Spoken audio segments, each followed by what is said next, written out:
All right, taking a risk. Like I said, y'all gonna have to, really ground yourself right now because there's some things that are not clear about your relationship. That doesn't necessarily always have to mean a bad thing. It's just there's some things that you have to kind of conquer in regards to fears, in regards to discomforts, in regards to insecurities. And I think there's a lot of things that have to be addressed before you can, just commit. Because we saw the Hierophant and the Moon, and those two together is like, okay, during the craziest time of your life, can you find some reason to stabilize? Can you stabilize yourself? And it's hard right now considering Uranus is actually in your sign 0 degrees, maybe even 1 degrees now. I can't remember if he shifted or not, but he's up in there. He's up in there having a party. But the thing is that with that kind of craziness and that kind of shift, that sort of unexpected, merge, right? Unexpected energy that the Uranus usually drums up. There's a lot of things that you're going to have to kind of be ready for, to kind of be on guard for.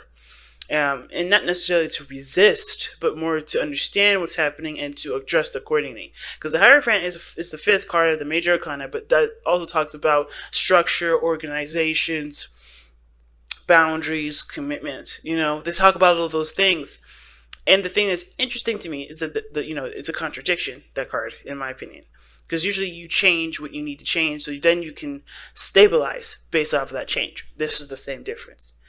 And what it looks like in this relationship is like, yeah, you got somebody new, but you're going to have to leave some behind, some of the old habits and behaviors that don't really work now with this relationship. Not saying that they're like the devil energy, that's the things that take your power away, but these are beliefs, these are things that you've had, you've been accustomed to doing for forever, that, they just, policies have changed. The world has changed. Your world has changed. There's got to be new rules to accommodate this new beginning, right? This new energy.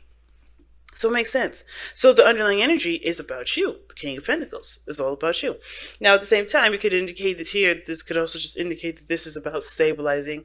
This is about centering yourself. This is about feeling grounded and grounding yourself, grounding the people around you, or at least being a grounding force for other people to at least be able to ground themselves with you or around you. But really, the King of Pentacles is only going to be focusing on grounding himself, and that is the best source of grounding that anybody can ever have. One person must be grounded. And right now, the King of Pentacles has a lot to do, has a lot of research to do, has a lot of looking at the details to do, have a lot of things to look, has a lot of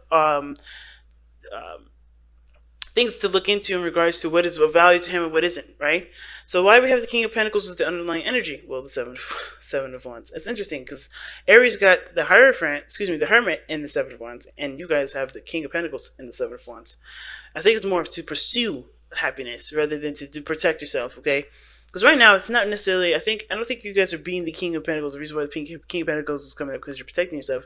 It's more of like being ready to go, being ready to just kind of, take on the next challenge. You know what I mean? Because it has been a little bit of protection that y'all have been doing. But with this situation, I feel like it's more of having the confidence to go for what you want. Okay? Because look, new lovers, and then the Seven of Swords being the challenge, that means this issue's taking a risk right now. Because, right? What do we see? The Moon. Insecurities, uncertainties, and definitely no way of knowing if something's going to completely turn out. But remember, when the Moon comes up, y'all, it's not a bad thing. It's conquering your fears of the unknown. What you don't know may or may not hurt you. But the thing is like, it's not about what you don't see coming. It's about how you handle yourself through the day-to-day and how you stabilize yourself. Because if you don't stabilize yourself, if you don't center yourself, if you don't ground yourself, there's going to be a lot of unseen, unpredictable stuff that hits you, and you're not ready for it. It's just all about being ready for the crazy, but not anticipating it. Do you get what I'm saying? It's really weird because you're not sitting there with your wand ready to fight somebody. You get what I'm saying? Just knowing that you have the skills to take care of yourself if somebody does challenge you, right? So it's like that. Let's go ahead and start looking at this reading here. We're going to start with this person over here. This person has the Six of Wands in their mind plane. That's good. This person definitely feels very proud of themselves, very proud of the relationship, I think. Now, this person also sees success in the relationship as well. They've been putting in a lot of work, as you can see. they have a lot of pride toward it too, like I said, meaning that this person feels like, they've been through a lot with this relationship. They're like veterans now, even though this is like in the middle of the whole of the whole, close to, well, not quite the middle. We're like, slightly past the middle of, this suit, right? Because there's 10 in each suit. Um, excluding the suit, the actual suit cards, the Queen, King, Knight, Page. This is like, hey, I've been through a lot. I've been through enough to kind of know what the hell I'm doing. I feel good about myself. This person's got a lot of pride when it comes to this relationship. Gone through enough, gone through a lot, they feel very proud of it. Now, the other person's got the Nine of Cups, and very similar to the Aries reading, the Nine of Cups was someone's mindset too, but they're happy with everything the way they are. They're happy with how things have been. They're happy with how things are in this moment. They're also, like I said, I also kind of feel like this person's also happy, not happy, but also manifested this relationship. This is something that they've wanted. This is something that they've been trying to, get going in their life, and this is where they are. They're happy with it. They're content with it. They can't complain. At the same time, I think this person also knows what they want. At the same time, if they're not in a relationship quite yet, which kind of looks like, even though this lovers is coming up, don't mean you guys are in a relationship. I think you guys just know what you guys want. But the problem lies with what you guys are deciding. You see this? Like, you guys happy with yourself, proud of yourselves for going through the healing that you guys need to, or, going through the work that was needed to even, prosper in this relationship. But that's great. This person's very happy with their relationship. They can't complain. However, this person here is obviously showing that they have to make a decision about something, trying to weigh the pros and cons about whether or not this is something that this is something that they can, they're willing to put time and effort into.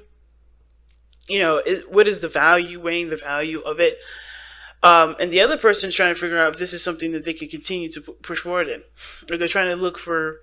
Honestly, I think this is not really necessarily like, okay, I don't know if I can continue to put more work into this. I think they're trying to figure out what else they can do to improve the relationship.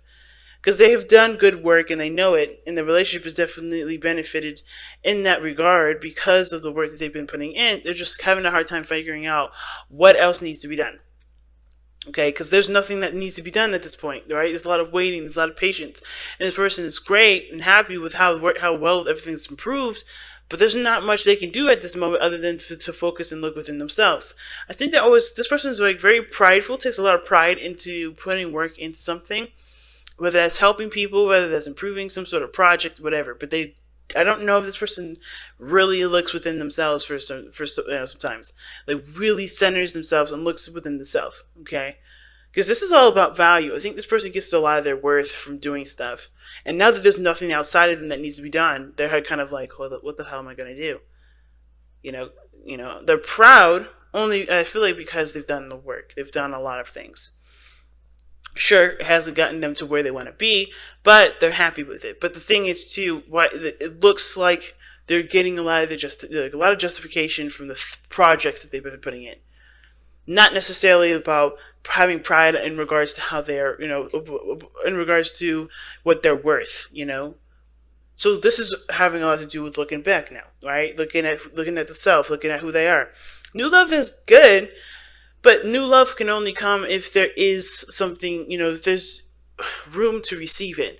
And I think right now this person has kind of looked outside themselves enough to realize that this situation is no longer having anything to do with anything outside themselves. They have to look within. In order to receive this new love, in order to create new love, they have to start new love within themselves. Okay?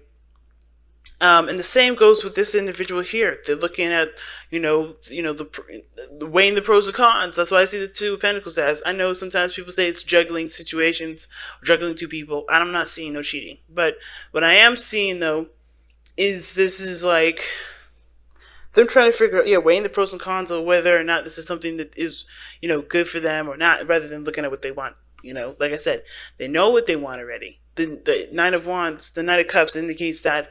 And I feel like at the same time, it's like, remember what you want to do. Remember what you want to pursue. Remember what your dream is.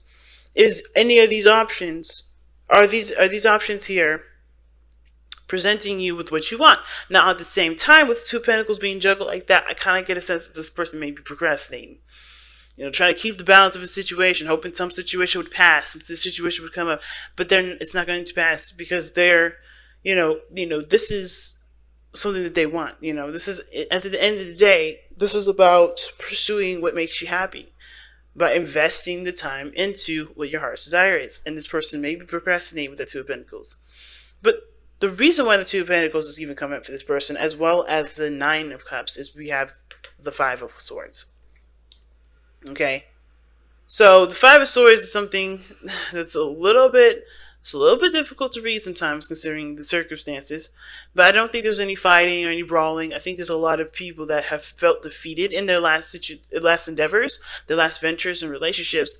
And I think this person's definitely taken the road of, okay, well, only do what makes me happy, and that's it.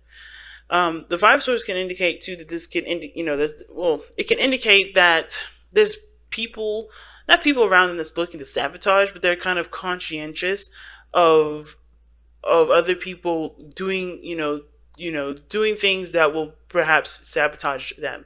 But it's never ever really the other people that sabotage with the Five of Swords, in my opinion. It's always the other person, because they lose focus of what it is that they were going towards in the first place. Because the Five of Swords can indicate petty arguments, petty fights that have nothing to do with the circumstances. They're just all about winning a situation in the moment, winning an argument in the moment, which can eventually cause a bigger result to a situation than realized at the end of it.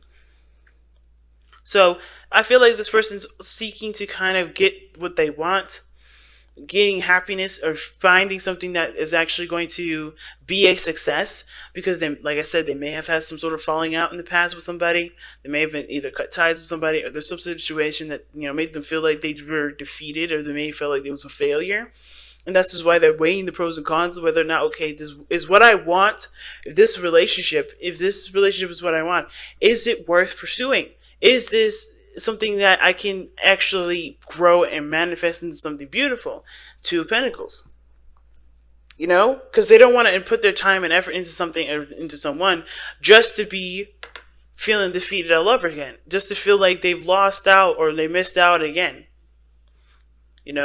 So the other person here with the Two of Cups coming up here is that, they find this relationship as the perfect partnership, right? The reason why they have the Seven of Pentacles here in the body, and then the mind being the Six of Wands. This person is very proud of themselves, very proud of this relationship. But the only issue I see is that they have a lot of focus on the relationship rather than themselves. Which is a lot of the bit, it's not really too bad. It's just that this person, is so focused on trying to improve this relationship. That's not necessarily a bad thing, okay? But there's not much they need to do. I think this person overexerts their energy a little bit because they're not receiving new love either, right? A new person has stirred romantic feelings, right? Has stirred your romantic feelings. This person is definitely going. And I feel like that because of this relationship that they deem is very perfect, that they deem is like the right person for them. It's not a bad thing, but with that kind of understanding or that kind of mindset, this person is always looking at the situation like, what do I need to do? And I think it's like, there's nothing you really need to do. Just be happy with where you are. Right? There's nothing wrong. There's nothing wrong here. Same with this person here. There's nothing wrong. There's nothing more you need to look into it. It's really basic. Do you want to be with this person or not? And it's just really trusting themselves to do what they can, do what they know they can do to make the relationship work. Right? I think I have this feeling this person feels like if they slack off, the relationship won't be as perfect as they believe it is. But it's already perfect. The relationship is very perfect. Okay? The relationship is exactly how they want it. It's perfectly fine right now. They don't need to stress. They don't need to worry about it. This is fine. And with the Seven of Swords being the crossing, I feel like that's what's going on, right? The lovers, we already know what brought you two together. True love. Love, man. Okay? Love. And this is a beautiful card to get already. Like soulmate energy already popping up. This is a soulmate investigation read, so already having a soulmate card as the reason why you guys came together. Awesome. But now the challenge is taking the risk, is taking the risk to make, to make the relationship the best it can be. And really not to be forceful, I feel like, too. Not to force the situation, not to, try to, make something happen when it doesn't need to. When everything's just fine. Let me even pull one extra card for the Seven of Swords. Yeah, man. Seven of Swords, the Nine of Cups. Taking a risk on what your heart's desire is. At the end of the day, you know what makes you happy. It's just about whether or not you're willing to allow yourself to enjoy it. Just enjoy it. Alright.